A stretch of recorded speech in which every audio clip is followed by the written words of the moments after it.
আজ ক্লিন করব আমার কিচেনটা। এই লং ডাস্টারটা দিয়ে সিলিং এবং উপরের ক্যাবিনেট খুব ইজিলি ক্লিন করা যায়। এই চিকন ব্রাশটা আমার খুব পছন্দের একটা ব্রাশ। এটা হলো একটা অ্যাডজাস্টেবল বাকেট, যেটার মধ্যে আপনারা পানি নিয়ে সহজেই ঘরটা মুছতে পারবেন। এই অ্যালুমিনিয়াম মপটা দিয়ে পুরার রুমটা মুছে নিব। এটা একটা স্ক্রাবার প্লাস ওয়াইপার, যেটা বাথরুম ক্লিনে ইউজ করে। রান্না বান্না শেষে আমি সবসময় এরকম একটা মাজুনি দিয়ে আমার কাউন্টার টপ ভালো মতো ঘষে নিই। বাথরুমের জন্য একটা নতুন মপ আমি বাথরুমে সেট করে রেখে দিব।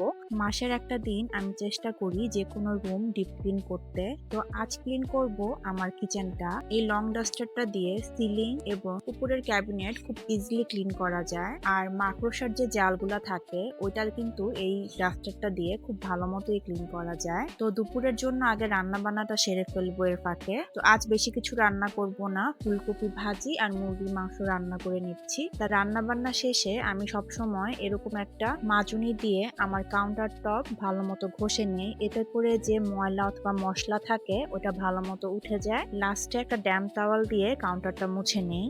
এই চিকন ব্রাশটা আমার খুব পছন্দের একটা ব্রাশ। চুলার যে জায়গায় স্ক্রাব করা যায় না ওই জায়গাগুলো খুব ইজিলি ক্লিন করা যায়। তাছাড়া বেসিং এর সাইড গুলো ক্লিন করতেও খুব সুবিধা হয়।